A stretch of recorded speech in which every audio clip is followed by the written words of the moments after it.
She lost both hands and was left to die, until a stranger cowboy changed her fate forever. In the eerie silence, where night seemed poised to swallow everything, a cold surprise ran down his spine, a dark premonition about the motionless figure lying before him. Terror surged as she realized the pounding hooves belonged not to her tribe, but to the white men. Her strength utterly spent, she could only close her eyes, awaiting a brutal end.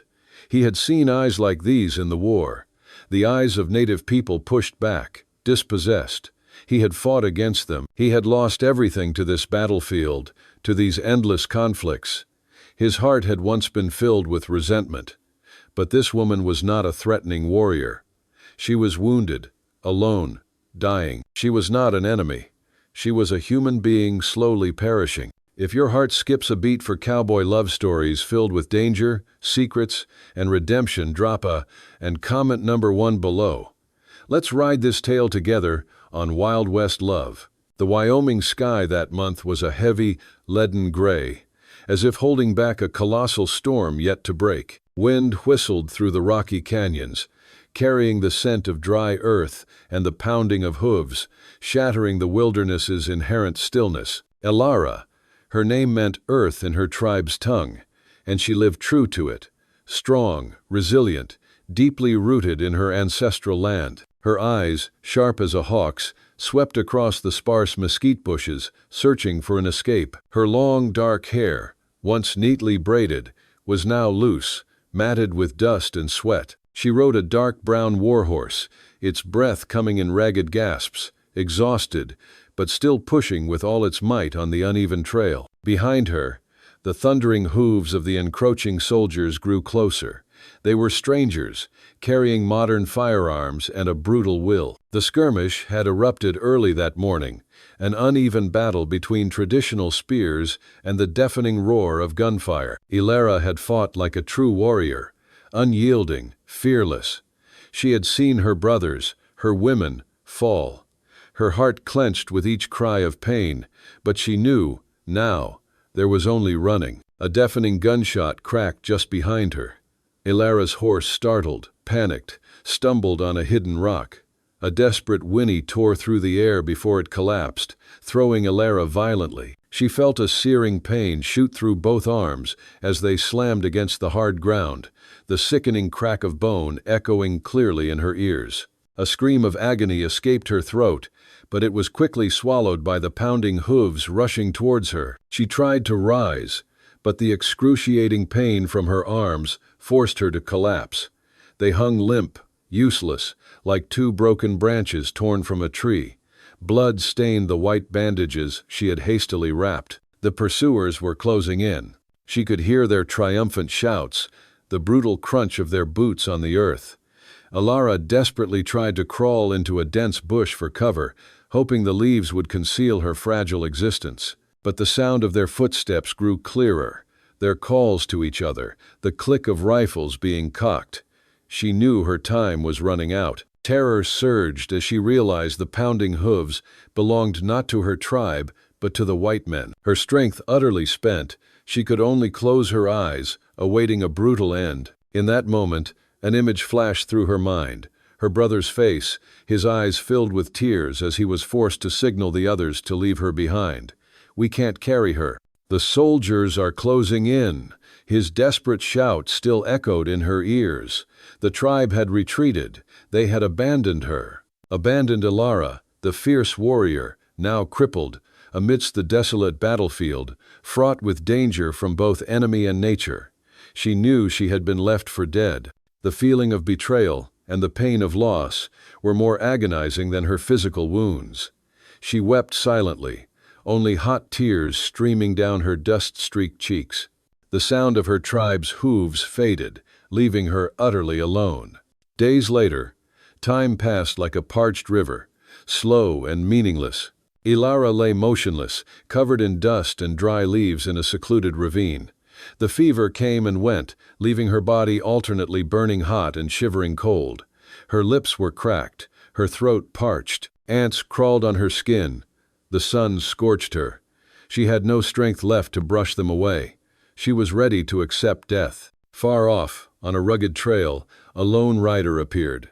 Silas Vance, a gaunt man, with sun-weathered skin and deep blue eyes that held a profound sorrow. He was a solitary rancher, living in seclusion after the tragic death of his wife and child in a fire years ago. His life was a long stretch of silence and labor. He was searching for a few stray cattle that had broken from his herd. The steady thud of Silas's horse's hooves echoed on the dry ground.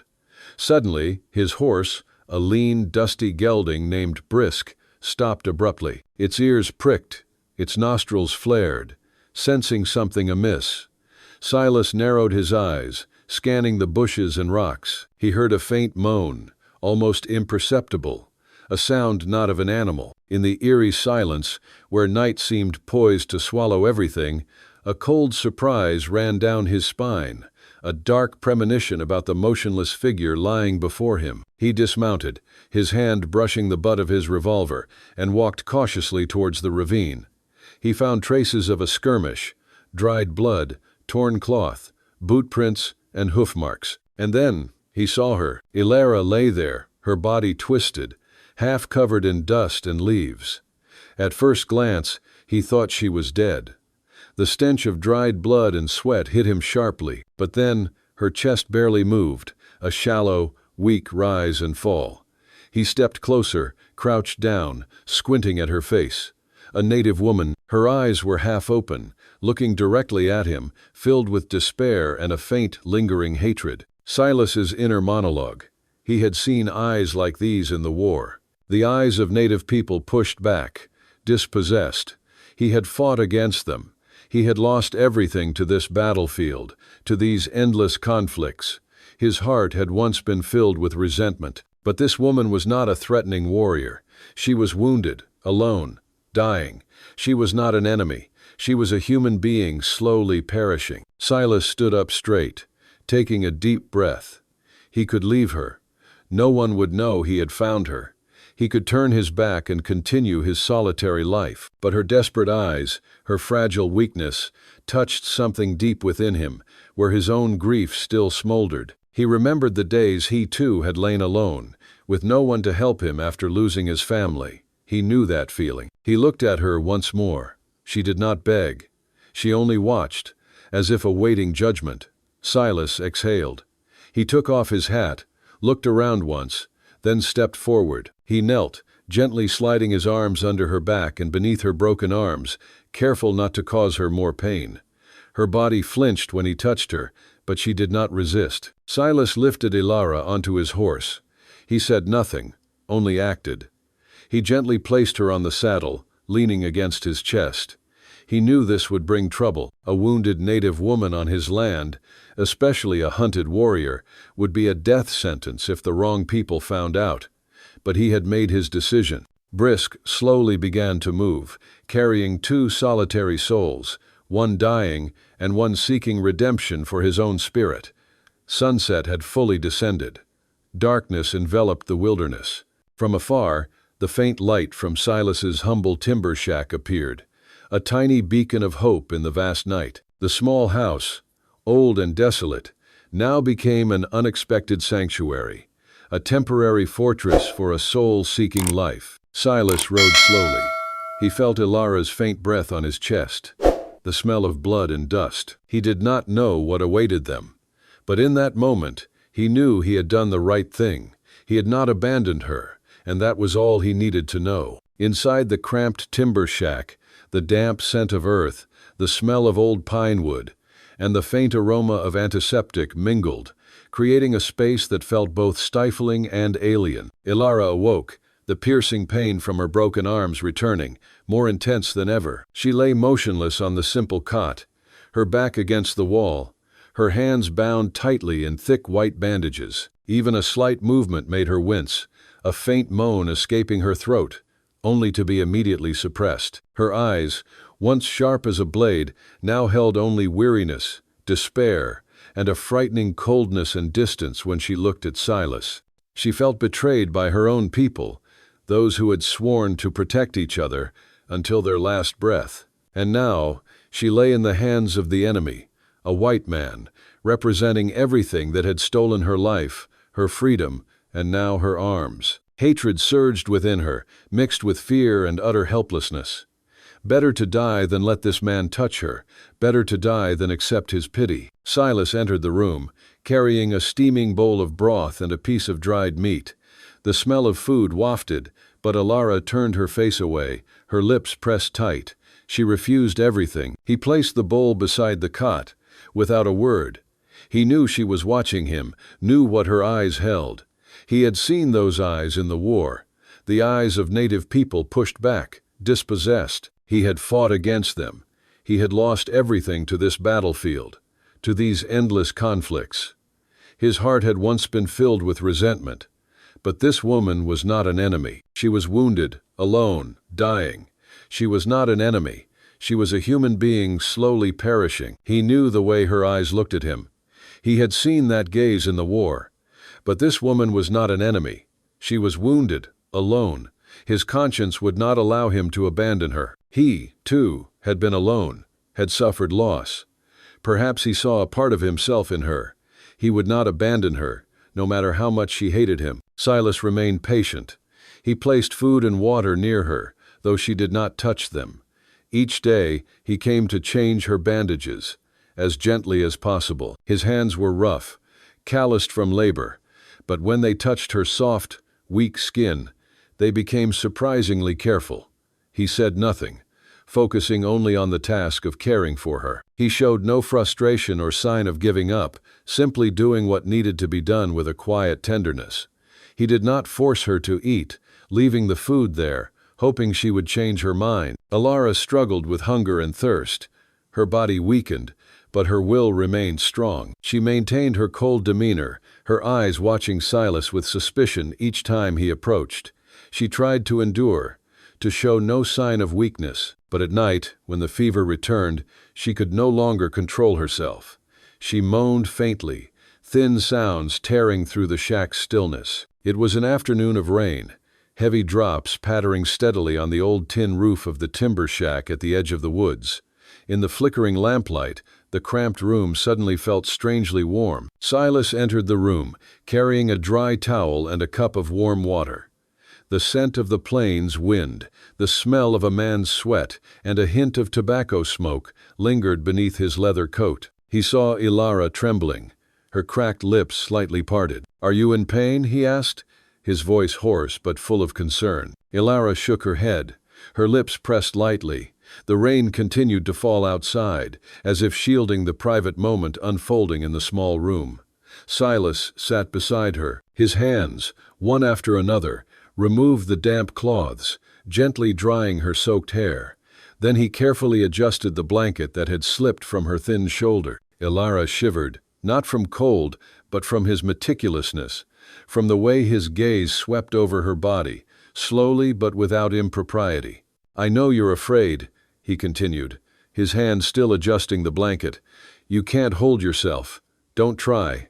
Let me." In that moment, it was as if something snapped inside Ilara. The hatred, the defensiveness, the despair, all seemed to vanish in his simple, sincere words. She said nothing, only looked at him, a weak gaze, full of trust. It was the first time she allowed herself to be vulnerable in front of him, the first time she accepted his help not for survival, but for something deeper. It was a crucial breakthrough, a small door that had just opened in her heart. In the days that followed, Ilara remained weak, but she had begun to accept food and water from Silas. She no longer turned away when he cared for her, sometimes even nodding faintly in response to his questions. Silas noticed this small change. He remained a man of few words, but his actions became even more gentle and cautious. He spent time building Ilara a wheeled chair, a simple but meaningful item. The chair was made of sturdy wood, with soft padding and old wheels he found in the barn. Ilara initially looked at the chair with disdain. She did not want to depend on anything, especially something made by a white man. But Silas simply placed it beside the cot, without forcing her. After a few days, curiosity and the desire for self-sufficiency won out. Ilara began to practice moving with the chair. She struggled, sometimes falling, but Silas was always there, silent, gently helping her up. Each time she moved a little, each time she managed to reach something on her own, a spark would ignite in her eyes. These were small victories, but they were glimmers of hope, helping her feel that she was not entirely helpless. She began to explore the small shack, moving from the cot to the stove, to the window. Though still difficult, each movement was a step forward, an affirmation that she was still alive, and that she could do something on her own. The following days unfolded in the small timber shack, carrying a new rhythm, slow but steady. Ilara, though she had accepted Silas's care, maintained an invisible distance. The wheeled chair had helped her move more easily, but her eyes still occasionally met his with suspicion, even hatred. It was the gaze of a dispossessed native, pushed to the brink, looking at the one who had brought pain to her people. She could not forget what had happened. The gunshots, the cries of her people, and the images of white soldiers' faces in battle. Silas was one of them, a part of the world that had stolen her land, her freedom, and now her arms. How could she trust a white man?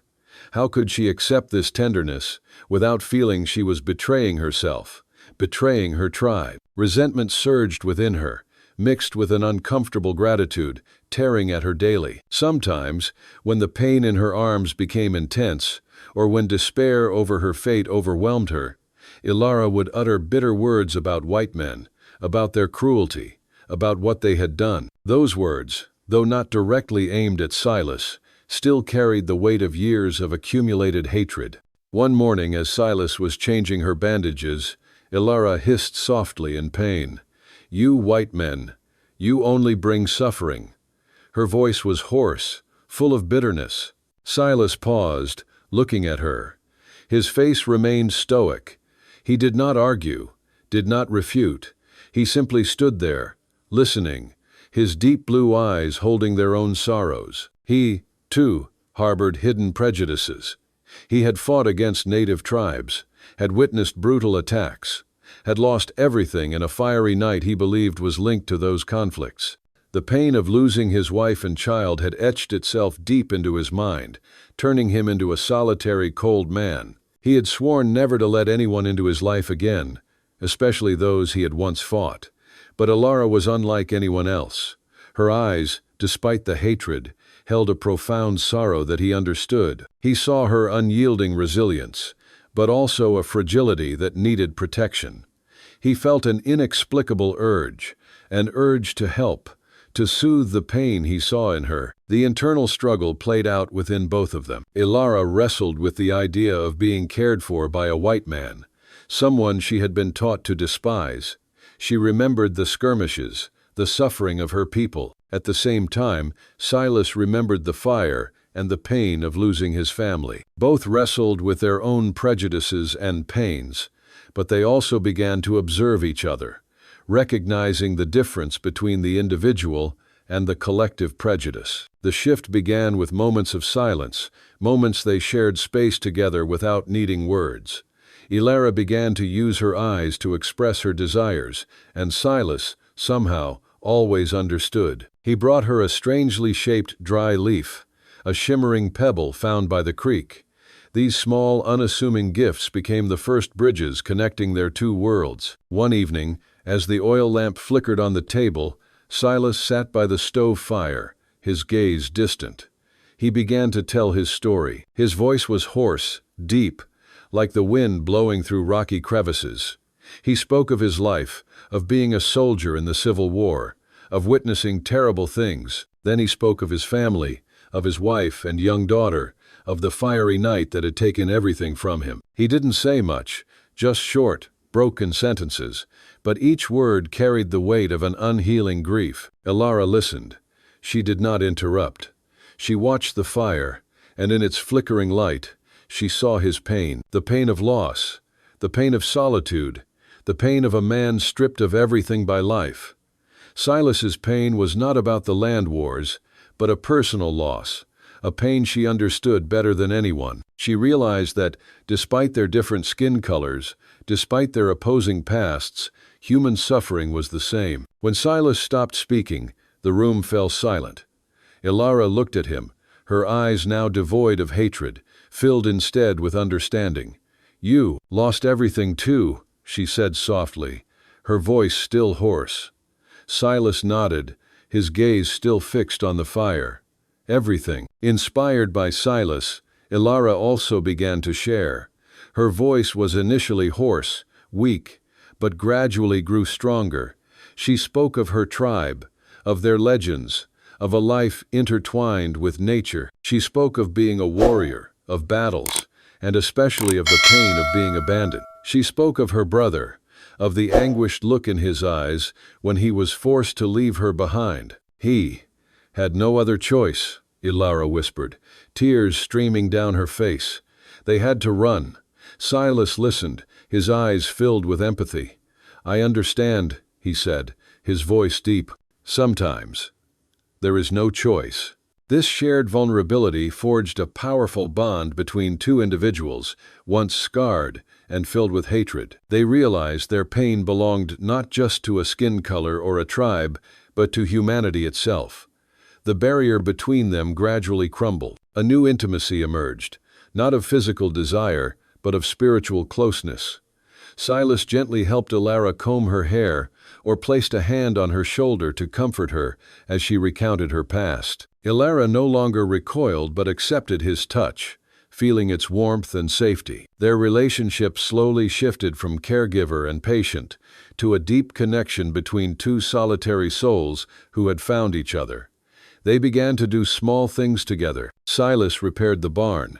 Ilara sat in her wheeled chair, observing and offering advice with her eyes or soft murmurs. They found a shared rhythm, a harmony in their simple life in the wilderness. However, that peace was not to last. One afternoon, as Silas was checking the western fence, he saw a rider appear on the horizon. The man was not a local ranch hand, nor a mail carrier. His demeanor carried a strange danger. He rode slowly, but his gaze swept over Silas's ranch sharply, as if searching for something. Silas immediately felt a grim premonition. He returned to the shack, his eyes filled with vigilance. Ilara noticed the change in him. She looked in the direction he had been looking, and a cold dread ran down her spine. She knew the past was returning. The stranger did not stop at the ranch. He merely rode past, but his gaze lingered on the timber shack longer than usual. Silas knew he had seen something, or at least, he had caught a scent. He began to fortify the ranch quietly. He checked his rifle, counted his ammunition. He knew their peace was about to be shattered. The external threat had emerged, and this time it threatened not only Ilara, but also the small world they had built together. The peace that Ilara and Silas had painstakingly built in the small timber shack suddenly became more fragile than ever. The silhouette of the stranger riding past the ranch had sown a grim premonition in Silas's heart. He knew that bounty hunters or scouts had caught wind of Ilara's presence. The past, though buried deep, was now returning, threatening to shatter the small world they had created together. Silas began to prepare. He checked his rifle, meticulously cleaning each part, counted his ammunition, and stored it in a drawer closer to the table. He fortified the windows and doors, repaired the rotting planks on the barn. His every movement was decisive, calm, yet Ilara sensed the underlying tension in him. She sat in her wheeled chair, her sharp eyes observing his every move, her heart clenching. She knew he was preparing for a fight. One morning, as Silas was nailing an extra wooden bar across the window, Ilara spoke, her voice hoarse but resolute. "They'll come back, won't they?" Silas paused, turning to look at her. His eyes held a heavy flicker of emotion. "Maybe," he said briefly, unwilling to lie to her, but also not wanting to instill more fear. "Will you fight?" Ilara pressed, her eyes fixed on his, unwavering. Silas nodded, his hand tightening on the rifle. "I'll protect this place. And you?" Ilara said nothing more, but a spark of fierce resilience flared in her eyes. She was not one to run. She had once been a warrior. Days later, Silas's prediction came true. One scorching afternoon, two riders appeared on the familiar trail. They were not unknown poachers, but two men in worn military uniforms, their demeanor cold, carrying the authoritative air of those under orders. They stopped at the fence, not entering, but calling out from a distance. "Silas Vance, we're here on the sheriff's orders. Searching for a native woman matching Ilara's description, considered absconded from lawful detainment after engagement with U.S. military personnel." One tall soldier's voice echoed through the valley. Silas stepped out of the shack, his rifle held low, but visible enough for them to see. His face remained stoic, betraying no emotion. "She's not here." His voice was calm, cold. The tall soldier dismounted, holding an old, stamped paper. "We have orders to search the premises. We can come in, or you can let us." Ilara, at this moment, had wheeled her chair into a hidden corner inside the shack, where a secret trapdoor lay beneath the floor. She lay still in the dark space, listening to everything: the brutal thud of boots, the voices of strangers, and the creaking of floorboards above her. "Do you have a warrant?" Silas asked, his voice still calm, but his eyes sharp as knives. "This paper is from the Arizona Territorial Sheriff himself," the soldier growled. "That's not what I asked," Silas retorted, his voice unwavering. The soldiers did not press further. They entered the shack, looking around, glancing at the shelves, the simple belongings. One went into the barn, checking the corners. They did not lift the rug, did not test the floorboards. They didn't know where to look. Ilara lay still, her hand gripping the knife Silas had left for her under the blanket. Finally, they left. The tall soldier turned back to Silas. "Are you sure no one's been by? We've had sightings of her down this trail." Silas didn't blink. "I haven't seen anyone." They mounted and rode off, not in a rush, but not slow either. Silas waited another hour before lifting the trap door. Ilara crawled out, drenched in sweat, breathing heavily, covered in dust and straw. He reached down and pulled her up. She didn't cry, didn't say anything, just held on to him longer than usual. "You didn't blink," she whispered, her voice hoarse. "You didn't scream." Silas helped her sit, gave her water, brushed the dirt from her shoulders. "I'm tired of being hunted," she said after a long silence. "You're not alone," Silas replied, his eyes fixed on hers. "They'll come again. Then we'll be ready." That night, after the tension had passed, Ilara and Silas sat near the stove fire. The air was still. The flickering lamplight illuminated their faces, revealing their weariness but also a kind of hidden longing burning intensely. Ilara looked at Silas, her eyes no longer hesitant but an invitation, a desire for closeness. Silas noticed. He hesitated. His eyes flickered with doubt, the fear of recurring loss, unsure if he was allowed to cross this boundary. If he would hurt her, her heart pounded, wanting to leap from her chest.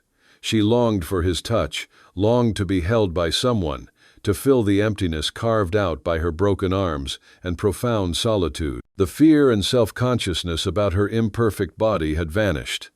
Now there was only the yearning to feel, to be reborn in the fire of intimacy. He saw the fire burning in her eyes, a flame that had been frozen for years in his own heart.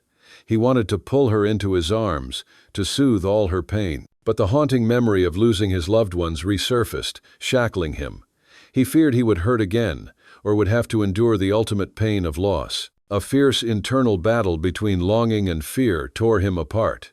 This woman was touching the deepest part of him, a place that had been locked away for so long. He felt he was standing on the edge of an abyss, either to fall or to find life. His hand touched her cheek, gently stroking down her neck. Her breath came in ragged gasps, not fear. It was the longing to feel, to be loved, to have someone touch her in place of her helpless body. He leaned closer, inhaling the scent of her skin, the wild yet pure fragrance of a native woman. Every move he made was unhurried, an offering. He kissed her forehead, her nose, then lingered on her lips. His blue pupils flared like two embers consuming the night.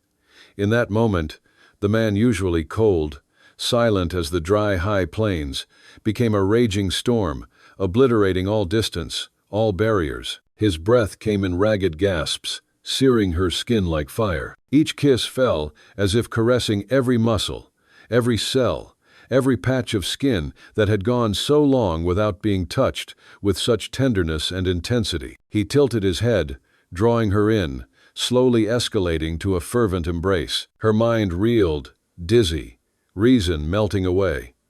Suddenly, she felt lifted, her feet no longer touching the ground, her body leaning back slightly. He held her, moving with steady steps towards the old wooden bed. She yearned for her hands to move, to wrap around his neck, to feel his strength. But her broken arms could only hang limply, forcing her to surrender completely, yielding her body to feel life with all her remaining senses. He breathed heavily, his gaze so hot she thought she would melt. "You'll have to learn to carry me," she whispered, half joking, half serious, her lips still tasting of his skin. "Who knows? You might need to." Before she could ask for what occasion, his hot body covered hers. He leaned close, his breath near her lips, whispering, "I've already started." Her cheeks flushed, beads of sweat formed on the bridge of her nose. She parted her lips to say something, but what escaped was a soft moan, thin as mist yet haunting, a sound of blissful surrender. She startled. My God, why was her voice so languid? He gazed at her, a faint smile on his lips. But hidden beneath it was a strange shyness, the shyness of a man daring to love completely for the first time, without concealment, without defense. It was the breaking open of a heart that had been locked away for so long. He gently lifted her, light as a wild orchid, then laid her on the bed, careful not to hurt her immobile arms. The blanket slid down, revealing her soft shoulders and heaving breasts. She felt no shame, because before this man, she had nothing to hide. Her very vulnerability became the most sincere invitation, an absolute trust. Every touch of his seemed to say, "I will feel everything for you." Every caress, every press, every beat of skin against skin, it is for you. He kissed her neck, where her pulse fluttered. His hand slipped beneath the fabric, touching the bare skin of her back, taut with anticipation. He moved slowly, just enough for her to feel each movement as a story, not for gratification, but for healing. She gasped, but not from pain. It was because, for the first time in her life, she felt completely given. When she couldn't use her hands to respond, she realized her body was more sensitive than ever. Every spot he touched, she remembered. He said little, only their breathing, the wind outside, and their hearts beating as one. He had opened his heart wide to fully embrace the most beautiful moment bestowed upon humanity. He led her into paradise, joyous moans rising in wave after wave, swelling and ebbing. The moment he called her name as they both reached the peak, tears streamed down her face. She had yearned, longed for this connection for so long. Not only was there physical harmony, but their hearts beat wildly together, less than 10 centimeters apart. She clung to him madly with both her legs and her arms. She was like a vine wrapping around a tree, the decaying tree still wrapped, the vine clinging to the tree, the withered vine still climbing. In this moment, even if only for a fleeting instant, she no longer felt crippled. Her very helplessness made her surrender completely, without control, without leading, without resistance. She simply was, and let him do everything for her. It was the deepest healing, a liberation of the soul. They had forgotten all pain in the world. Pleasure surged like a nocturnal wave, caressing the emotional wounds that had not yet healed, filling the voids of the past. All sorrow, solitude, and haunting memories were swept away by that wave. It seemed life was opening a completely new chapter, erasing the dust of the Wild West, erasing the pain of losing loved ones, homes, voices, culture, self-mastery. Now, in that moment, they were not victims. They were themselves, raw, vulnerable, but loved. Loved to the point that every wound became a part of perfection. Her tears fell silently, not from pain, but from happiness. For the first time in so many years, she no longer felt alone. She was loved as a human being, not for her appearance or out of pity, but for who she truly was. They were both immersed in a cool downpour, watering their parched souls, awakening dormant life. Youth, like that rain. Even knowing they might catch a cold, they still rushed into the rain like children experiencing love for the first time. They might get sick, but who cared? Because that very rain, that drenched moment, that healing and rebirth, would irrigate the rest of their lives. The months that followed passed like a gentle dream amidst the harsh wilderness. Ilara had recovered significantly, although her arms were still tightly bandaged, and the scars remained deep on her skin. A powerful life force had surged within her. She was no longer the helpless woman lying waiting for death, but a resilient soul, full of determination. The wheeled chair Silas had built for her now became an extension of her body. She moved skillfully, confidently, sometimes even using her feet to perform small, meticulous tasks. She learned to use her mouth to grasp things, to embroider simple patterns onto old cloth.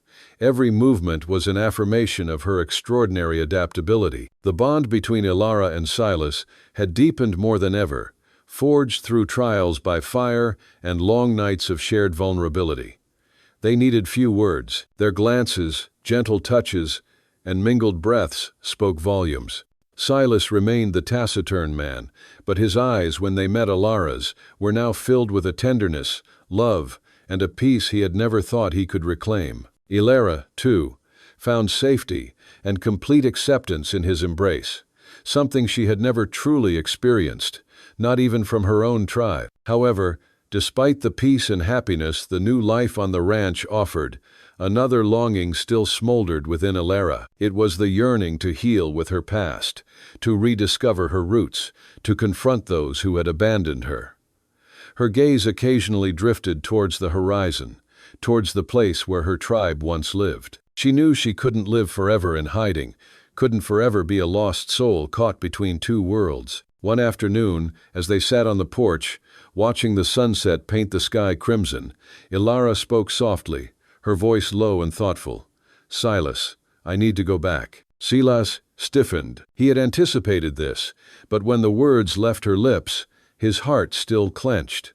He turned to look at her, his eyes filled with sorrow, yet understanding her deepest desire. "Where to?" he asked, his voice hoarse. "To my village, to my people." Ilara replied, her eyes fixed on his, resolute. "I need to know if they're alive. I need to confront what happened." Silas remained silent for a long moment. He knew she was right. She couldn't live forever in hiding, couldn't forever be a soul without a haven. He knew she needed that healing to truly be whole. He also knew that her leaving might mean he would be alone again. But his love for her was greater than his own fear. "It's dangerous," he said, "not to stop her, but to remind her." "I know," Ilara replied, "but I can't live without knowing." Silas nodded. He would help her. He would do everything to ensure her safety. In the days that followed, Silas began preparing for Ilara's journey. He repaired the old wagon, making it sturdy, and built a special seat that could be attached to it, with soft padding so Ilara could sit comfortably. He prepared provisions, water, and all the necessary supplies for a long journey. Each time he worked, Ilara sat beside him, watching, sometimes offering advice. These preparations showed Silas's quiet sacrifice and deep love for Ilara, even knowing she would leave. The day of departure arrived. Dawn broke, casting a pale golden light over the dry land. Silas helped Ilara onto the wagon. The farewell was silent, yet filled with emotion. They spoke no goodbyes. There were no empty promises, only a deep gaze, an unspoken understanding. Ilara handed Silas the carved bone bead, a symbol of their bond. He held it tightly in his hand. Silas took Ilara close to her village, a secluded spot, far enough not to be discovered, but close enough for Ilara to enter on her own. They parted ways beneath an ancient tree. Ilara looked at him one last time, her eyes filled with gratitude and an indescribable sadness. "Thank you, Silas," she whispered. Silas merely nodded. He couldn't say anything more. Ilara began to make her way into the village, sitting in her wheeled chair, propelling herself with her feet. Her village appeared before her eyes, the familiar hide lodges, the totem poles. At first, people hesitated. They looked at her, a wounded woman, and perhaps they recognized her vulnerability. But then, a few recognized her. Whispers rose, then cries of astonishment. Alara's brother, his face now more weathered, appeared. He saw her, his eyes wide with surprise, then burst into tears. He ran to her, without hesitation,